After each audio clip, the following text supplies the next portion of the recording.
बाकी ओडिशा रे सब बहुत भल भाव चली प्रोग्रेस ठीक भाव चली प्रोग्रेस विषय में कहवाई चाहिए आपण मैंने जानती खोर्धा बलांगीर केते वर्ष है चली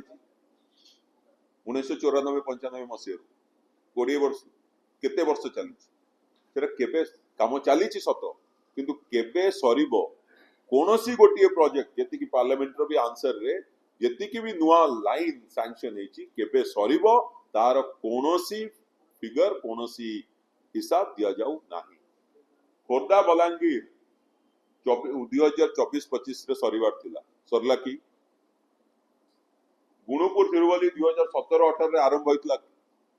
सरी नाही आउ केते वर्ष लागिवो बरगढ़ नुआपड़ा भाया पटनागढ़ आपण माने जानिथिबे जेतबेले बीजेपुर इलेक्शन हेतिला से समय आसी केंद्र मंत्री निजे कहिथिले कि हमर सर्वे सरी जाइछि बे आरंभ होई मु खाली जानिया पे चाहूची कि कोन हेछि सेठी आपण माने जानंती कि सीतापल्ली टारे जो हमर गोटे परिवार थिला स्टोरेज सिस्टम स्टोरेज 11-12 मसीह सैंक्शन हेतिला सेटा को बंद कर दिया गला कहला हमर दरकार नै किंतु सेही प्रोजेक्ट महाराष्ट्र रे जाई कराला कलाहांडी रे इलेक्ट्रो लोकोमोटिव रिपेयर शॉप करिवार थिला 100 एकर जमी मध्ये दिया जायतिला आपण माने जानिथिबा दरकार कि नवीन पटनायक नेतृत्व रे जेतबेले बिजू जनता दल सरकार करिथिला गोटे इनोवेटिव वे रे गोटे नुआ एक्सपेरिमेंट हिसाब रे हुआ गला कि जदि रेलवेज कोनोसी प्रोजेक्ट को करिया पे चाहउचंती 50% राज्य सरकार देबे जमी मध्ये मागणा जिवे देबे एई जो कलाहांडी रो प्रोजेक्ट ठीक से भलिया 100 एकर जमी निया गला किंतु सेठी किछि करा गला नै तबते अनाउंसमेंट भी नै ए जो इलेक्ट्रिक ए जो नुआ लाइन्स करा हिच सेथिरे आमे कहि आसु कि बहु वर्ष हैला हमरो 7टी जिल्ला 30टी जिल्ला भितरु 7टी जिल्ला को कोनोसी रेलवे कनेक्टिविटी नथिला एबे तारो प्रयास चली ए प्रयास केबे सरीबो केबे आमे देखिबा पई चाहूचु कमिशनिंग हबो से विषय रे केंद्र मंत्री केंद्र सरकार कहिबे कि हमकु मन रखिया पई हेबो कि जदी ओडिशा वासी को बीजेपी सरकार केंद्र रे हो किबा राज्य रे हो भाबुथांती कि सेमाने भूली जिबे कथा को ताले सेमाने निजे भ्रमित होछ आपण माने मन रखंतु आमे समस्त भुवनेश्वर रेलवे स्टेशन रो रीडेवलपमेंट प्रोजेक्ट विषय सुनिचे से काली कहिले तांकर कि 59 स्टेशन को संपूर्ण नवा प्रकार रे तयारी हो ता भीतर मु भाबुची भुवनेश्वर ता मध्ये थिबो भुवनेश्वर रे केबे प्रोजेक्ट सैंक्शन हेतिला भुवनेश्वर रो प्रोजेक्ट आरंभ करा जायतिला 2015 रे आज को 10 वर्ष हो गला और एथिरे राज्य सरकार तत्कालीन राज्य सरकार कहितले कि पूरा पैसा हमें दवा पे रेडी अछि 250 कोटी टका एटा केते दिन चलिबो केबे सरीबो भुवनेश्वर रेलवे स्टेशन से गोटिए रेलवे स्टेशन तो रीडेवलपमेंट कंप्लीट करि पार नांती 59टा संपूर्ण नुआ प्रकार रो तयारी हेबो 6टी वंदे भारत चलची आउरी आगु को नुआ गाड़ी चलिबो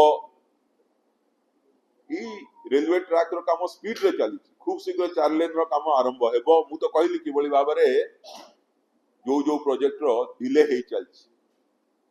ए सब कहबार तात्पर्य या कि केवल रेलवे बजट को पूरा एंटायर जनरल बजट रे ओडिशा को अवहेला जो केंद्र सरकार आगुरु अवहेला करि आसुतले से जे कि होंतु ना नाही गोटे अवहेला रही आसतिला बीजेपी सरकार थिला बेले से अवहेला कंटिन्यू कला आउ एबे डबल इंजन सरकार हैला परे 20 जन एमपी सेठी को पठेला परे ओडिसा वासी से जो अवहेला अछि सेटा बढ़िला पछे किंतु कमिला नहीं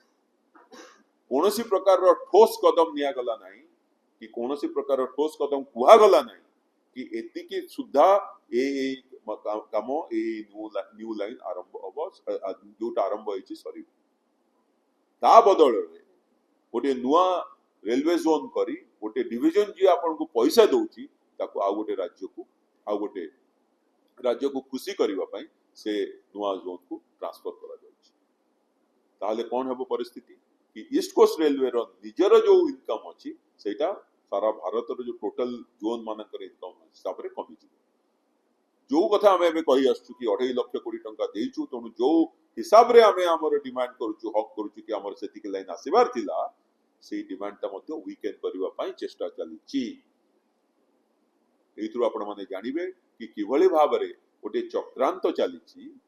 गोटे इल्यूजन क्रिएट करा जाउछि कि ओडिसा रे रेलवे रो बहुत एक्सपेंशन करा हबो रेलवे रो बहुत एक्सपेंशन हेई सारिछि मलेशिया भलिया हेई जिवो कि मलेशिया टू अधिक लाइन हेई जिवो किंतु प्रकृत पक्षे कौनसी प्रोजेक्ट रो कंप्लीशन जो डेट अछि सेटा कुआ जाउ नाही एई भलिया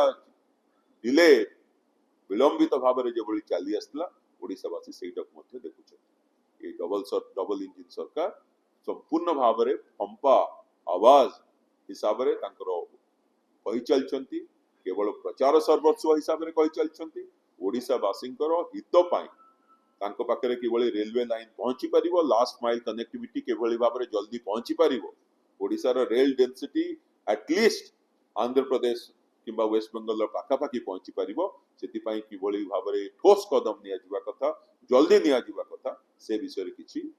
करि नाहंती कहू नाहंती काली मध्य कहले धन्यवाद।